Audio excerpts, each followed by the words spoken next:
The Galactic Council chambers fell silent as the human delegation's transport pod docked with the massive space station. Ambassador Kel Thrawn of the Zephyrian Empire adjusted his ceremonial robes, his 4 eyes gleaming with anticipation. After decades of failed negotiations, threats, and even a brief skirmish, the humans had finally agreed to share their legendary military secrets. The airlock hissed open, and the assembled dignitaries, representatives from 47 different species, leaned forward in expectation. They had witnessed human military prowess firsthand during the border wars. A single human frigate had disabled an entire Korthak battle fleet. Human soldiers had walked through plasma storms that would incinerate any other species. Their warriors seemed to possess an almost supernatural ability to survive impossible odds. What emerged from the transport pod, however, was not what anyone expected. A human child stepped into the chamber. She couldn't have been more than 12 years old by human standards. With unruly brown hair tied back in a simple ponytail and wearing what appeared to be a standard-issue military uniform sized down for her small frame. At her hip hung a single, well-worn laser pistol, the kind of weapon most species considered barely adequate for personal protection. "This is some kind of insult," growled General Vorthak, his mandibles clicking with irritation. The Korthak had lost 3 entire armadas to human forces and had been particularly vocal about demanding access to human weapon technology. Ambassador Kel Thrawn stepped forward, his diplomatic training warring with his confusion. "Honored humans, we were expecting your military advisors, your weapons specialists, your—" "You got me instead," the child interrupted, her voice carrying a strange confidence that seemed entirely at odds with her appearance. "I'm Lieutenant Sarah Chen, and I'm here to show you what you wanted to see." The chamber erupted in chittering, growling, and various other expressions of outrage from the assembled species. The Zephyrian's translator orbs flashed angry red. The crystalline Shaylins resonated with discordant harmonics. Silence. The word cut through the chaos like a blade. Despite her size, Sarah's voice carried an authority that immediately commanded attention. "You wanted to know the secret of human military success. You threatened our colonies, attacked our trade routes, demanded our weapons technology. Well, here I am to give you a demonstration." She gestured to the chamber's central arena, a reinforced space typically used for formal duels and ceremonial combat. "I challenge any warrior here to single combat. When I win, you'll understand what makes humans different." The laughter that followed was immediate and harsh. General Vorthak's mandibles spread wide in what passed for a Korthak grin. "Child, I am a veteran of 100 battles. My exoskeleton has turned aside plasma cannons. I have—" "Talking isn't fighting," Sarah said simply, stepping into the arena. "Are you coming or not?" The general's pride wouldn't allow him to back down, despite the apparent absurdity of the situation. He lumbered into the arena, his massive form casting a shadow over the small human. At 3 meters tall and weighing nearly half a ton, he looked like he could crush her accidentally. "Standard dueling rules," announced the chamber's AI.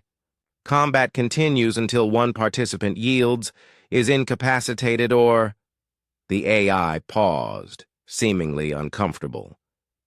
"Or expires."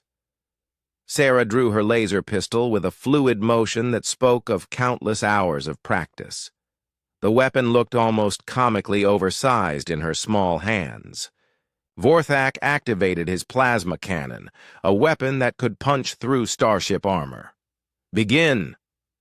What happened next would be discussed in military academies across the galaxy for generations.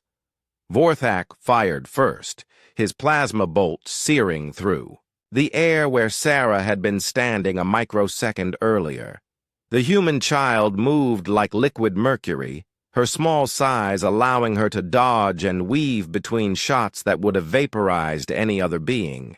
But she wasn't just running. She was studying, learning, adapting. Her return fire was precise and calculated, not aimed to kill, but to disable. Her first shot severed a hydraulic line in Vorthak's left leg. Her second shot overloaded a sensor cluster, temporarily blinding his targeting system. Each shot was economical, purposeful. The general roared in frustration, spraying plasma fire wildly across the arena. Sarah danced between the bolts, her movements seeming almost precognitive. She wasn't just faster than the general, she was thinking faster, processing information faster, adapting faster. Impossible, whispered Commander Irelex of the Etherian Collective. No being can move like that. But Sarah wasn't done teaching. As Vorthak's shots grew more desperate and less accurate, she began to call out his mistakes. Your stance is too wide. You're telegraphing your shots. Your weapon has a 0.3-second charge cycle. I can see it in the power fluctuations. With surgical precision, she disabled his weapon systems one by one. A shot to the power coupling, another to the ammunition feed, a third to the targeting computer. Within minutes, the mighty Korthak general stood defenseless, his armor smoking, his weapons useless. Sarah lowered her pistol. Yield? Vorthak's mandibles clicked in what his species recognized as surrender. The chamber was dead silent as Sarah holstered her weapon and turned to address the assembled delegates. You want to know the secret of human military superiority? It's not our weapons. It's not our technology. It's not even our tactics.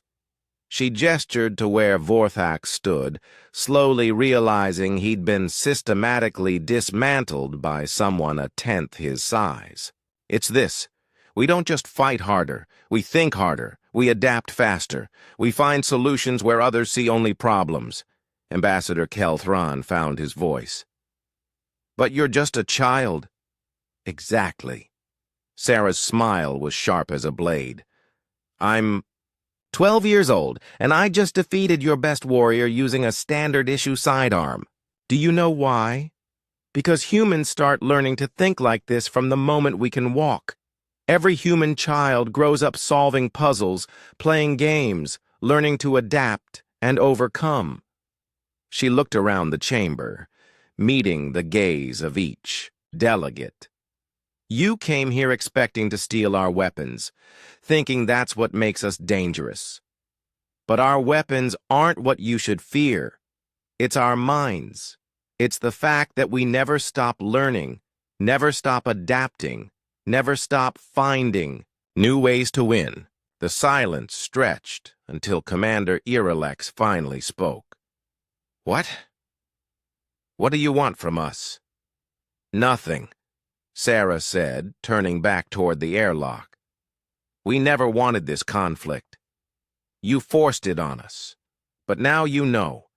If you come for us, again, it won't be weapons that defeat you. It'll be the mind of every human who stands in your way. As the transport pod sealed and departed, leaving the Galactic Council in stunned silence, General Vorthak slowly began to understand the true horror of what he'd witnessed. The humans hadn't sent their best warrior. They hadn't sent their most advanced weapons. They'd sent a child with a laser pistol, and she'd been more than enough. In the days that followed, the border wars quietly ended. The galaxy had learned a valuable lesson about humanity. Their greatest weapon wasn't something you could steal or reverse engineer. It was something they carried in their minds, and they'd been training with it since birth.